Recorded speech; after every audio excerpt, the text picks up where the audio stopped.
retrato do velho outra vez, bota no mesmo lugar.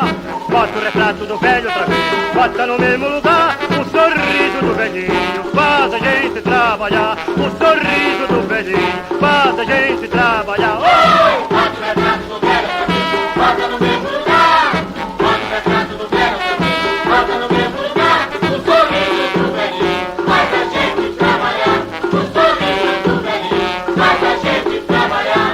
Eu já botei o meu, não vais botar. Já enfeitei o meu, vais enfeitar. O sorriso do velhinho faz a gente se animar. O sorriso do velhinho faz a gente se animar. Oh! Bota o retrato do velho outra vez, bota no mesmo lugar.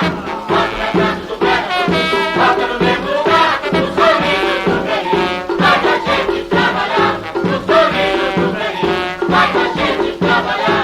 Eu já botei o meu, não vais botar. Já enfeitei o meu, vais enfeitar. O sorriso do velhinho faz a gente se animar. O sorriso do velhinho faz a gente se animar.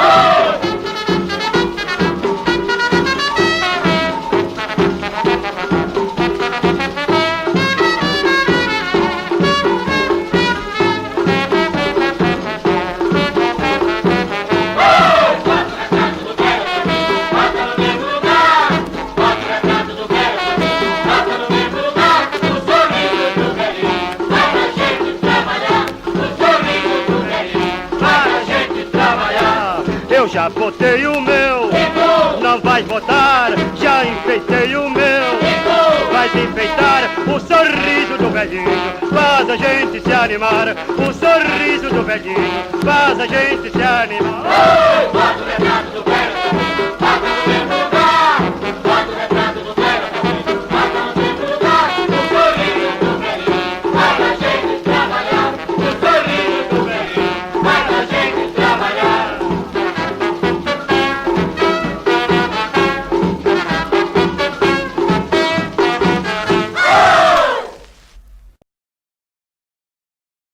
Olá, nono ano. Estamos voltando então em mais uma aula de história e nós vamos continuar com o nosso conteúdo ainda, né? Nosso assunto ainda sobre a República Populista no Brasil, a redemocratização, como falamos na aula anterior.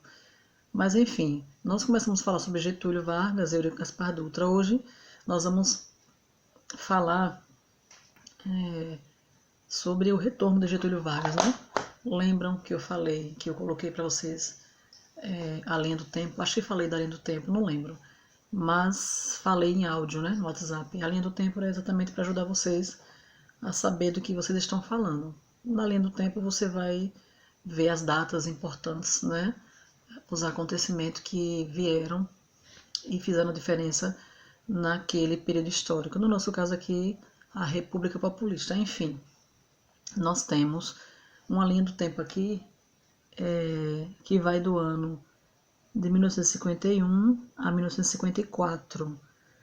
Eu estou na página 144, 145 agora. O que é que tem aí nessas datas? Essas datas vão exatamente ter o retorno de Getúlio Vargas. Lembram que na aula passada nós falamos que ele foi deposto e ele voltou lá para as terras gaúchas, né?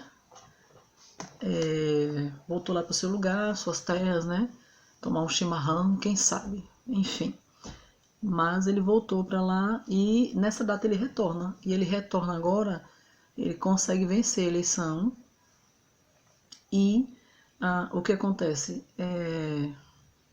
Esse período, gente, é o período que Getúlio se candidatou para vários cargos políticos, né? E ele podia tomar posse. Ele não podia ficar com todos, então ele tinha que optar entre um ou outro, certo? Então, esse é o retorno de Getúlio, essa linha do tempo que eu falei para vocês, 1951, 1954, é a volta dele. E nesse retorno, ele tem uma frase muito interessante que ele vai dizer: voltei através dos braços do povo, né? Para ele era uma aceitação popular, onde as pessoas de fato queriam de volta. Enfim, e realmente havia um grupo que eu queria, né? Que eu queria. Bom, o que acontece? Esse é o período também que o contexto histórico do Brasil não vai estar muito bem economicamente falando, a inflação vai estar alta, a questão da industrialização precisa de algumas ideias para que ela volte a processar, a andar novamente, né? Agora passos largos para acompanhar a industrialização de outros países. Bom, então esse período vai ter a questão do slogan que ele criou, né? O petróleo é nosso. Ele decide monopolizar esse petróleo e vai ser muito bom para a gente, né? Para o Brasil, né? Com esse slogan, o petróleo é nosso, ele vai também criar a Eletrobras. Tudo isso pensando em reabilitar ou revitalizar, né, o Brasil, certo? Bom, desculpe aí o erro na palavra na hora de falar, revitalização, né? Bom, enfim, nessas datas que eu falei. Após isso, lá na página 146, você vai ter então Getúlio, ele morre, e aí, como eu falei para vocês, muitos dizem, defendem, não só defendem de forma oral, mas documentada de que Getúlio de fato tirou a própria vida, outros dizem que não, que ele foi assassinado, né? Mas a teoria até agora e provas é que realmente ele tirou a própria vida por vários motivos. Enfim, após a morte dele, quem vai assumir seu lugar vai ser Café Filho, que tá lá, gente, na página 148, certo? Página 148. Café Filho foi o seu vice-presidente, ele assume então o lugar de Getúlio. Bom, após isso nós vamos ter eleições agora, e quem vai assumir, quem vai ficar, quem vai concorrer a essas eleições, já é outra data da linha do tempo, 1956 a 1961, vai ser Juscelino Kubitschek, chamado de JK, juntamente com Jânio Quadros, né? Eles dois concorrem e ganham as eleições, né? Jânio como vice e Juscelino como presidente.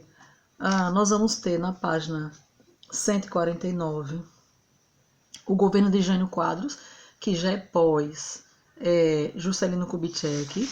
Nós vamos ter também o governo de João Goulart, na página 150, certo?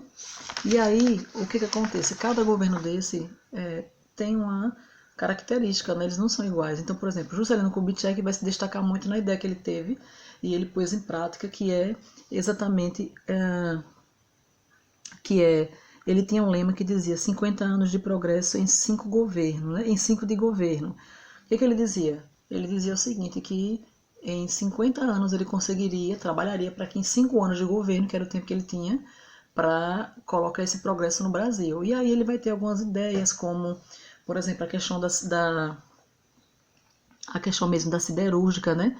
A questão dos carros, a construção naval, e isso vai dar muito certo. Também a Brasília, né? O nosso centro político ali, foi, claro que não foi ele que fez, né? Construiu, foi Oscar Niemeyer que desenhou toda aquela planta belíssima, mas quem deu a ideia para que se fizesse isso foi mesmo Juscelino Kubitschek. Gente, foi um tempo que todos diziam que não daria certo nada em Brasília, certo? As pessoas diriam que não dava certo para que Brasília fosse a capital do Brasil. Por quê? Porque quando Juscelino chegou lá a primeira vez, ou algumas vezes, ele olhou para Brasília, e Brasília não era a Brasília que você conhece hoje. Era simplesmente muita terra e muito mato, e ele pousou ali, desceu ali de avião, helicóptero, não me lembro, e ele disse que dali partiria o futuro do Brasil. Mais ou menos essa frase foi o que aconteceu, né? Tudo se decide ali em Brasília, certo? Então essa é uma característica dele, de Juscelino. Aí nós vamos ter Jânio Quadros, que é 1961, e a característica de Jânio Quadros, uma delas é o seguinte, por exemplo, a questão dele, ele foi uma das obras dele, por exemplo, uma das características é que ele publicou a obra de literatura e gramática da língua portuguesa, né? Isso muito importante, eu achei muito bom isso aqui dele, né? Porque a questão da educação também. Bom, ele tinha um símbolo, né, Jânio Quadros, que era uma vassoura. Ele dizia que iria varrer a corrupção com essa vassoura. E na campanha eleitoral, principalmente, ele andava com a vassoura, né? simbolizando que limparia toda a corrupção que houvesse ali no Brasil, certo? Então, para você fazer uma observação, já havia corrupção, olha, infelizmente, também nesse período, né? Já havia corrupção, professora, no período de Dom Pedro I e II, sim, infelizmente, certo? Mas não significa dizer que todos os políticos são corruptos, certo? Bom, João Goulart, né? Desculpe, Jânio Quadros tem essa característica que eu falei, o símbolo da vassoura, que limparia a corrupção. Também a questão de publicar a obra de literatura e gramática da língua portuguesa. Nós temos mais coisas, né? Claro, né? Assim como Juscelino Kubitschek também, por exemplo, ele vai assumir a presidência, estou na página 150 agora, ele assume a presidência em um contexto de grave crise financeira também, onde a inflação estava intensa, a dívida externa estava horrível, né? Bom, então esses são os contextos, é o contexto que tanto Juscelino quanto Jânio Quadros e João Goulart vai encontrar o Brasil. Então eles tinham uma necessidade, qual era a necessidade? Era erguer o Brasil, reerguer o Brasil na questão econômica, certo? Bom, o que é que nós temos ainda aqui de Jânio Quadros? Você vai ter o seguinte, ó, em relação à política externa, Jânio queria mostrar que o Brasil teria uma postura relativamente independente em relação aos Estados Unidos. Procurou reatar relações diplomáticas com a União Soviética, enviou o vice-presidente João Goulart à China e prestigiou a Revolução Cubana ao condecorar com ordem do Cruzeiro do Sul um de seus líderes, que é Ernesto Che Guevara. Gente, isso daí, quando ele fez isso, de chamar Ernesto Che Guevara, né, que é um dos revolucionários cubanos, ele compra uma briga terrível, porque é como se ele estivesse concordando com a questão socialista. Por conta disso, ele vai ter uma resistência de um grupo popular, por ele ter feito isso, certo? Bom, aqui é Jânio Quadros, nós vamos ter o governo de João Goulart em 1961 até 1964, após a renúncia de Jânio, né? O que vai acontecer aqui? Nós vamos ter João Goulart. Professora, uma das características dele, qual que é? Então eu vou falar para vocês agora. Primeiro, página 151 você vai ter, a partir desse momento, Jango, que era assim chamado, né, João Goulart, assumiu com plenos poderes a presidência do Brasil e empreendeu uma série de reformas que não agradaram à elite brasileira e aos investidores estrangeiros. Ele lançou o Plano Trienal, que tinha por objetivo combater a inflação e retomar o crescimento econômico. E também existia a necessidade de se fazer reformas estruturais, denominadas reformas de base. Então aqui são alguns das características dele, né? De João Goulart. Você vai ter também a questão de algumas marchas e caminhadas, que vai ter a Marcha da Família, com Deus pela Liberdade. E tem uma coisa muito interessante que eu quero ler para vocês, está na 151, que diz assim: o estopim para o golpe militar foi a revolta dos marinheiros do Rio de Janeiro. Olha, o que é isso aqui? Nós já vamos ter aqui problemas. Por quê? Porque aqui já vai começar a ditadura militar. A ditadura começa em 1964. É quando, de fato, a democracia perde muito poder, e nós vamos começar agora com a ditadura militar, onde os militares realmente administram o Brasil na questão política. E aí, tudo aquilo que é expressão, liberdade de expressão, para escrever, para cantar, você agora é questionado em relação a isso. Então, nós temos Getúlio Vargas, nós temos Eurico Gaspar Dutra, nós temos Juscelino Kubitschek, conhecido como JK, nós temos João Goulart e nós temos Jânio Quadros. Esses caras foram os presidentes que nós falamos até agora, cada um com sua característica, certo? Gente, veja só, eu quero muito que vocês tenham assistido aquele vídeo que eu passei para vocês, aquele documentário sobre esse processo de democracia populista, né? Você que assistiu já pode começar a falar comigo pelo WhatsApp, dizer, e já produzir um texto, certo? Eu vou falar com vocês e mandar um áudio para que vocês lembrem disso. Deixa eu ver. Então, esses são mesmo os políticos que eu falei que vão assumir antes da ditadura militar. Leiam com bastante atenção, porque são muitos detalhes de cada governo, são muitas características, certo? E aí, para que você não possa se confundir, por exemplo, na hora que você for definir cada um desses governos. Eu falei a vocês sobre a Carta renúncia ou a carta de despedida de Getúlio Vargas, quando ele tira a própria vida, né? Você tem ela na página 151. Olha que interessante, apenas um trecho que eu vou falar para vocês aqui. Olhe o que é que ele fala, né? Isso é Getúlio antes de morrer, claro, né?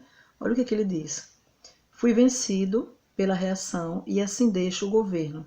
Nestes 7 meses, cumpri... Peraí, só um instante. A carta é renúncia de Jânio Quadros. A carta que...